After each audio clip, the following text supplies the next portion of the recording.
Pemirsa, terima kasih masih bersama saya, Ayu Permatasari, di Titik Temu dan bersama Ibu Anissa.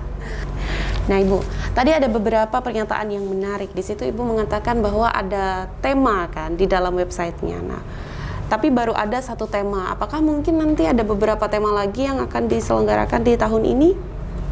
Iya, betul Mbak. Tadi memang hanya baru salah satu tema yang sudah dibuka pendaftarannya. Sedangkan rencananya pada tahun ini itu kita akan memiliki secara total 9 tema. 9 tema, cukup tema, banyak ya Bu ya? Ya, yang masing-masing bekerja sama dengan perguruan tinggi ternama di luar negeri. Di luar negeri Di ya? luar negeri, betul. Jadi kalau untuk yang pertama ini akan jalan di akhir bulan Maret. Akhir bulan Maret. Untuk yang tema pertama ini untuk tadi tema ya? pertama akan jalan di akhir bulan Maret sampai dengan, mungkin langsung sebut tanggalnya aja ya. Boleh, 31 Maret sampai dengan 27 April. 31 Maret sampai 27 April. Ya. Dengan tadi waktunya 2 sampai 3 kali seminggu itu ya? 2 sampai 3 kali seminggu dan tidak lebih dari setengah hari. Jadi rasanya tidak perlu khawatir ya, karena masih tersisa waktu untuk melakukan aktivitas yang lainnya. Seperti itu. Dan tadi, kalau untuk tema yang lainnya? Tema lainnya, kembali lagi Mbak, karena memang kita akademinya adalah Digital Leadership Academy, jadi kesemuanya target pesertanya adalah pimpinan. Dan tema yang besar yang kita usung adalah untuk mendukung akselerasi transformasi digital dan juga memberikan kepercayaan diri kepada para pimpinan untuk bisa memimpin transformasi digital di instansi atau lembaganya masing-masing, seperti itu. Dan untuk tahun ini kita menambah mitra kampus. Tahun sebelumnya 2021 itu kita bekerja sama dengan 4 mitra kampus, yaitu National University of Singapore, Tsinghua University, Oxford University, dan Harvard. Sedangkan di tahun ini selain 4 tersebut ada tambahannya.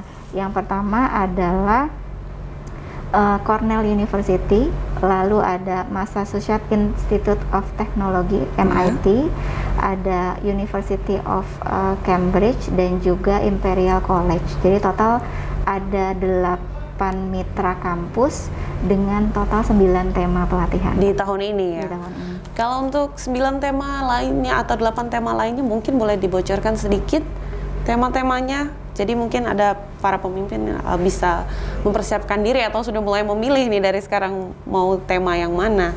Temanya secara yang sudah bisa terpetakan itu adalah Smart City, Digital Business, lalu bagaimana mendorong pembuatan kebijakan di instansi pemerintah yang ramah digital, artinya mendukung transformasi digital. Dan sebenarnya yang lainnya masih kita coba jajaki Mbak dengan mitra kampus, tapi tentu temanya tidak akan jauh dari mendukung transformasi digital, karena tema besarnya masih itu. Berarti bisa dikatakan hampir setiap bulan nanti akan diadakan pelatihan ini ya? Iya, betul. Nah, kalau peserta yang sudah mengikuti tema pertama, apakah bisa mengikuti tema-tema selanjutnya atau ada batasan tertentu bagi satu peserta? Tidak boleh mengikuti lebih dari satu tema mungkin? Kami sih inginnya membuka kesempatan yang lebih besar untuk para pimpinan di seluruh negeri ini gitu ya Mbak ya, karena maksudnya kalau bisa sih kami hanya memberi kesempatan 1 kali untuk mengikuti satu tema dalam 1 tahun. Maksudnya bukan membatasi, tapi agar bisa memberikan kesempatan kepada bergantian yang kan lainnya. kepada pemimpin yang Betul, lainnya. karena kan transformasi digital tidak hanya difokuskan di satu daerah saja kan, tapi di seluruh wilayah di Indonesia. Berarti itu tidak ada kemungkinan atau kecil kemungkinannya untuk mengikuti tema yang lain? Memang tidak ada kemungkinan? Dalam 1 tahun yang sama tidak ada Mbak. Oh begitu. Nah, ini yang menarik ini siapa saja sih Bu pengajarnya, atau bisa dijelaskan pengalaman menarik untuk mengikuti program di LA ini?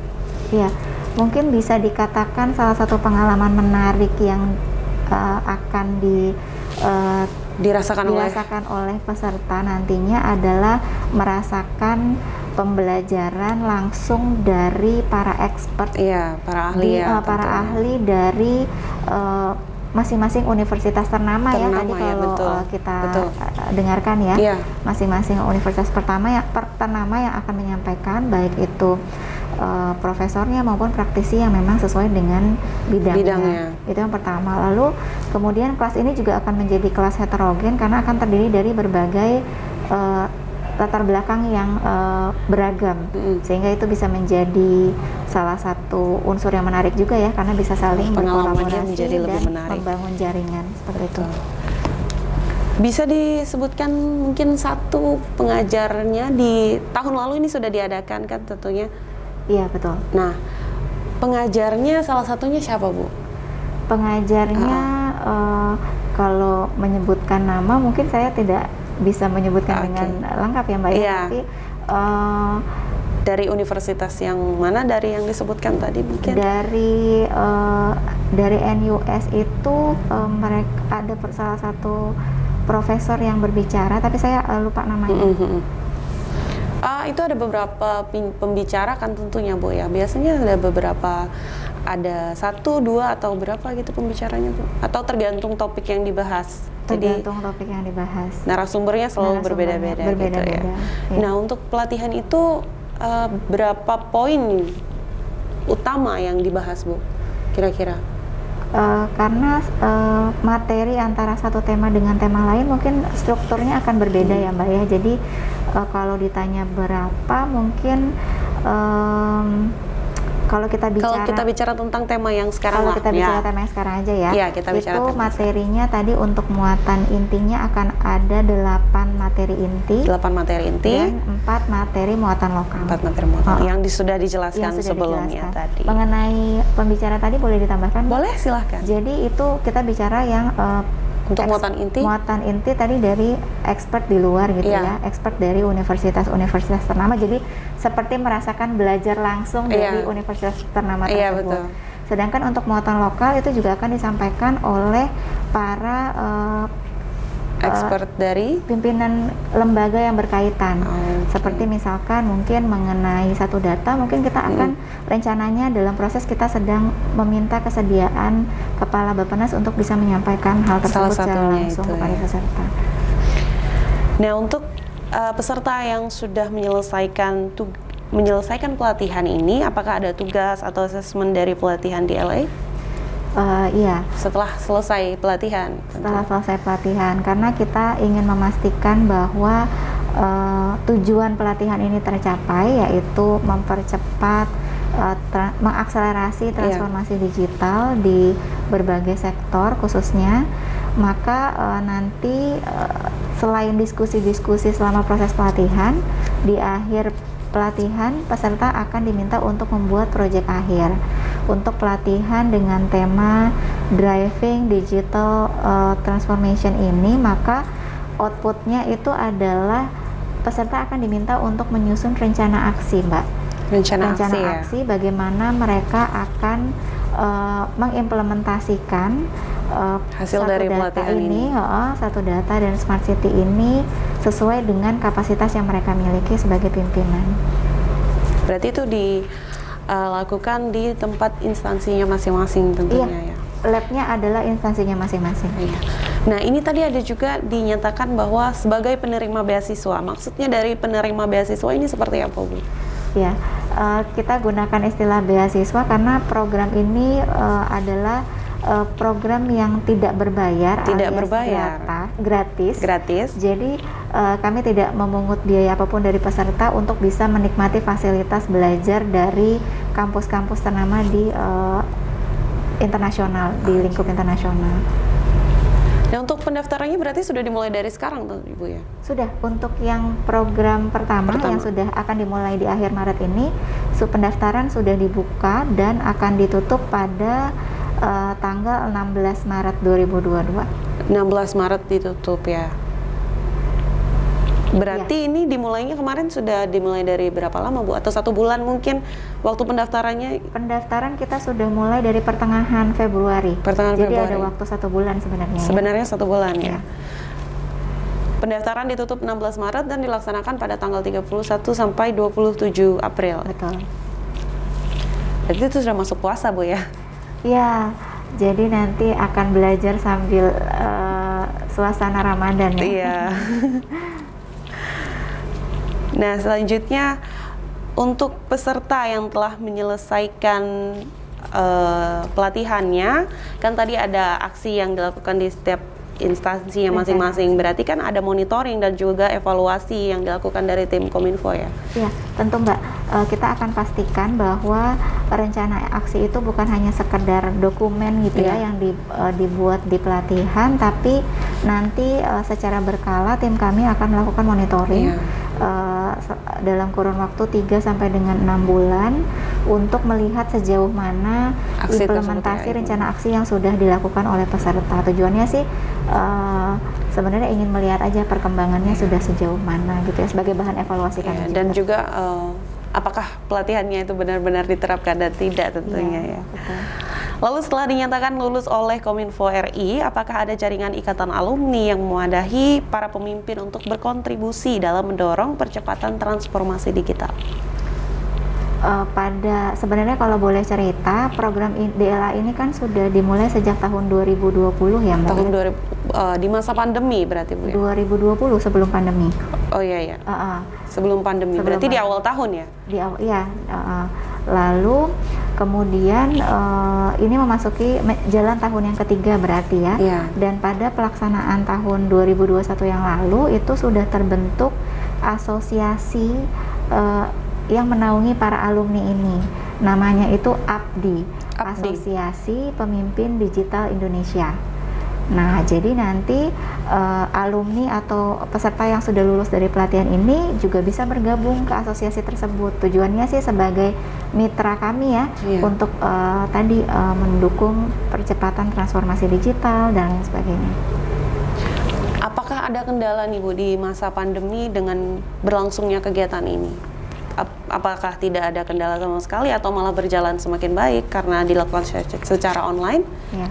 Mungkin ada kelebihan dan kekurangannya. Iya, ya, tentunya Mbak, pasti ada ya, dampaknya pasti. Iya, secara mungkin kita perbesar kelebihannya dulu ya. Iya, kelebihannya betul. Tentunya ini akan lebih efektif gitu karena memudahkan peserta untuk tetap bisa menjalankan tugasnya gitu ya, sebagai tugas hariannya sebagai pemimpin, tapi juga bisa mengikuti program ini, meningkatkan kompetensi dirinya gitu ya dari universitas internasional tanpa harus berangkat ke lokasinya gitu ya. Itu mungkin kita anggap sebagai kelebihannya. Sedangkan mungkin untuk kekurangannya gitu ya, kalau boleh dibilang kekurangannya mungkin karena ini kan pelatihan yang bermitra dengan universitas internasional, pengajarnya pun dari mitra kampus internasional, sehingga beberapa tema itu waktunya menyesuaikan ketersediaan pembicara dari kampus tersebut yang mungkin ada jeda waktu yang cukup panjang dengan kita, sehingga mungkin jam-jamnya kadang melebihi jam kerja kita gitu ya. Jadi mungkin sesinya adanya di malam hari, di sore hari, seperti itu Mbak. Mungkin itu salah satu yang bisa kita katakan sebagai ininya ya, tantangannya untuk bisa belajar gitu. Nah, berarti kan kalau ini sudah kegiatan dilakukan di masa sebelum pandemi. Nah, itu bagaimana perencanaannya sebelumnya Bu? Dilakukan secara online juga kah atau tetap offline? Perencanaannya kami lakukan secara online juga Mbak. Online, jadi memang dari awal ditujukan online. Kita penjajakan dengan mitranya pun secara online, walaupun sebenarnya harapan kami sih bisa dilaksanakan secara offline ya, agar bisa langsung merasakan situasi belajar dari mitra kampus internasional, tapi selama belum memungkinkan tentu kita akan mengikuti kebijakan pemerintah tersebut.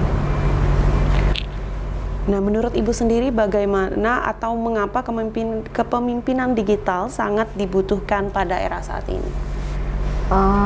Apalagi di Indonesia ya tentunya, untuk transformasi digital ini gimana Bu? Iya, karena mungkin bisa kita katakan transformasi digital itu sudah keniscayaan gitu ya. Digitalisasi sudah terjadi di berbagai aspek kehidupan kita gitu, sehingga Di sini pemimpin menjadi kunci untuk bisa menjalankan tugas perannya sebagai pemimpin digital untuk bisa memberikan pelayanan yang lebih baik lagi sesuai dengan kebutuhan dari masyarakat, kebutuhan dari publiknya. Iya. Nah, harapan dari program DLA Kominfo RI ini untuk Indonesia bagaimana, Bu? Ya, kita tentunya mengharapkan bisa memberikan sumbangsi gitu ya untuk untuk proses digitalisasi agar lebih merata lagi di seluruh Indonesia gitu ya, dengan meningkatkan kapasitas para pimpinan-pimpinan di seluruh negeri ini untuk bisa mendapatkan wawasan pengetahuan perkembangan teknologi digital dari berbagai sumber yang kita bisa percaya gitu ya kualitasnya, seperti itu. Karena itu yang memang saat ini Indonesia juga sangat butuhkan ya, Bu. Apalagi kalau untuk di daerah-daerah kan agak sulit ya. Nah, pertanyaan tadi sekaligus menutup perjumpaan kita, tapi mungkin boleh kembali mengingatkan lagi kepada pemirsa di mana bagaimana peserta dapat mendaftar. Mungkin websitenya boleh diulang lagi, Bu? Ya, untuk websitenya Bapak Ibu silahkan kunjungi www.digileader.kominfo.go.id.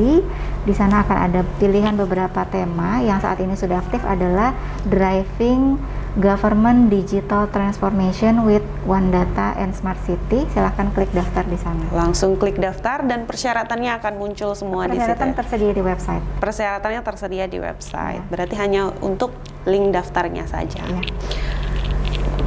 Pemirsa, terima kasih sudah menyaksikan Titik Temu bersama saya, Ai Permatasari, dan terima kasih juga kepada Ibu Anissa Nurul Aini, FSPSI MBA, tim substansi DLA Kominfo RI. Sama-sama Mbak, terima kasih. Terima kasih. Saya Ai Permatasari, terima kasih dan sampai jumpa.